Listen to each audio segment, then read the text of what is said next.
Fascist Hasina সরকারকে সহযোগিতা করা ও ভারতের এজেন্ডা বাস্তবায়নে কাজ করার অভিযোগ উঠেছে প্রথম আলোর বিরুদ্ধে।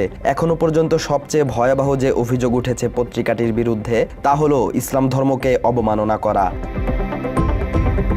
এবারের ঈদে প্রথম আলো একটি ঈদ কার্ড তৈরি করে, যেখানে একটি কুকুরের ছবি রাখা হয়। দেশের ধর্মপ্রাণ মুসলিমদের মতে ঈদ কার্ডে কুকুরের ছবি দিয়ে ঈদের পবিত্রতা নষ্ট করে সরাসরি ইসলাম ধর্মকে অবমাননা করেছে প্রথম আলো। ধর্ম অবমাননার অভিযোগে প্রথম আলোর বিরুদ্ধে সিএমএম আদালতে মামলার আবেদন করেছেন নজরুল ইসলাম নামের এক ব্যক্তি। গত ২৮ তারিখ মামলার আবেদনের পর এ বিষয়ে খোঁজ নিতে আজকে আদালতে আসেন নজরুল ইসলাম। এ সময় তিনি প্রথম আলোর বিরুদ্ধে মামলার আবেদন করা সম্পর্কে সাংবাদিকদের সঙ্গে কথা বলেন। মামলা করার পেছনের মূল উদ্দেশ্য হলো, আমরা প্রথমে মুসলিম, পরে বাঙালি। মুসলিম হিসাবে মুসলমানদের মেইন হলো ঈমান। তো ঈমান নষ্ট হওয়ার জন্য অন্যতম একটা কারণ হলো যে ইসলামকে নিয়ে কেউ যদি তুচ্ছ-তাচ্ছিল্য করে তাহলে তার ঈমান চলে যায়। মুসলিমদের পবিত্র ও আনন্দের দিন ঈদ, আর ঈদের পবিত্রতা ও মাহাত্ম্য নষ্ট করার জন্য প্রথম আলো ঈদ কার্টুনে কুকুরের ছবি ব্যবহার করেছে। এসব কথা বলার পাশাপাশি নজরুল ইসলাম বলেন, মুসলিমদের সবচেয়ে অপছন্দনীয় প্রাণীর মধ্যে কুকুর অন্যতম। ঈদ কার্ডে সেই কুকুরের ছবি ছেপেছে প্রথম আলো। সেই ঈদের সংখ্যায়, প্রচ্ছদ সংখ্যায় ওনারা মুসলমানদের ভিতরে সবচেয়ে অপছন্দনীয় যে প্রাণীগুলি আছে এর মধ্যে অন্যতম একটা প্রাণী হলো কুকুর। সেই প্রচ্ছদ সংখ্যায় তারা কুকুরের ছবি ছেপেছে।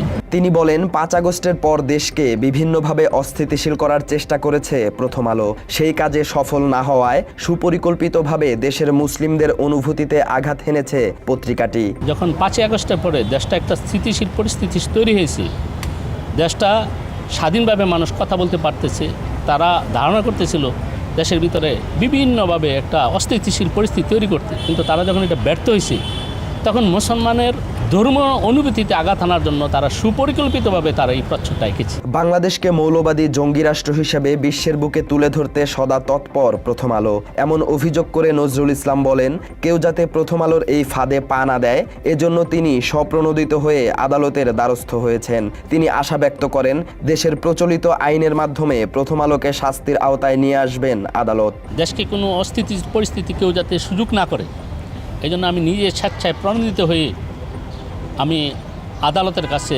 মাননীয় বিজ্ঞ আদালতের কাছে আমি এটা অনুরোধ করেছি, তার জন্য দৃষ্টান্তমূলক সাজার ব্যবস্থা করা হয়। এর আগে ২০০৭ সালে মহানবী হজরত মুহাম্মদ সাল্লাল্লাহু আলাইহি সাল্লামকে নিয়ে ব্যঙ্গাত্মক কার্টুন প্রকাশ করে প্রথম আলো।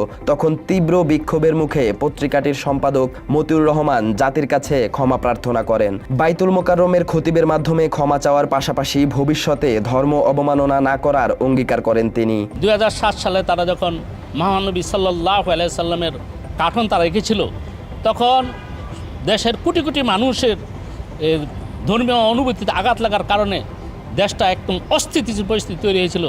তখন সেই মতিউর রহমান সাহেব উনি এসে আমাদের বাইতুল মোকাররম খতিবের কাছে মাপ চেয়েছিল। আমরা বিশ্বাস করেছিলাম যে ওনার মাপটা সেটা আন্তরিকভাবে করেছিল। তবে প্রথম আলো ও মতিউর রহমানের সেই ক্ষমা চাওয়া ছিল লোক দেখানো। পরবর্তীতে আওয়ামী লীগ ও ভারতের সঙ্গে মিলে বাংলাদেশের মুসলিমদের দমনে ভূমিকা রেখেছে প্রথম আলো। ভারতের সাথে মিলে তারা একটা নতুন একটা ন্যারেটিভ তৈরি করছে। সেই ন্যারেটিভটা কি? দেশের অধিকাংশ মানুষের মতের, অধিকাংশ মানুষের স্বাধীনতা বিরুদ্ধে গিয়ে তারা একটা নির্দিষ্ট গোষ্ঠীর পক্ষে তার কাজ করছে। প্রথম আলোর বিরুদ্ধে মামলার আবেদন করায় নজরুল ইসলামের পরিবারের উপর চাপ সৃষ্টি করেছে পত্রিকাটি। বিভিন্ন লোক নিয়োগ করে তার পরিবারের সদস্যদের নজরদারিতে রেখেছে। বাসায় আশেপাশে সমস্ত জায়গায় গিয়ে বিভিন্নভাবে আমার খোঁজখবর নিচ্ছে, আমি কি করি, পারিবারিক বা অন্যান্য যত আছে গোয়েন্দা যেগুলি রাষ্ট্রদ্রোহী মামলার ক্ষেত্রে যেগুলি করা হয়, যে ওই ভিকটিমের ক্ষেত্রে যেগুলি করা হয় সেগুলি তারা ব্যক্তিগতভাবে। ধর্ম অবমাননার দায়ে প্রথম আলোর বিরুদ্ধে নজরুল ইসলামের করা মামলার আবেদনের বিষয়ে আগামী ৪ তারিখ সিদ্ধান্ত জানাবেন আদালত। সালাউদ্দিন সাজু, বাংলা এডিশন।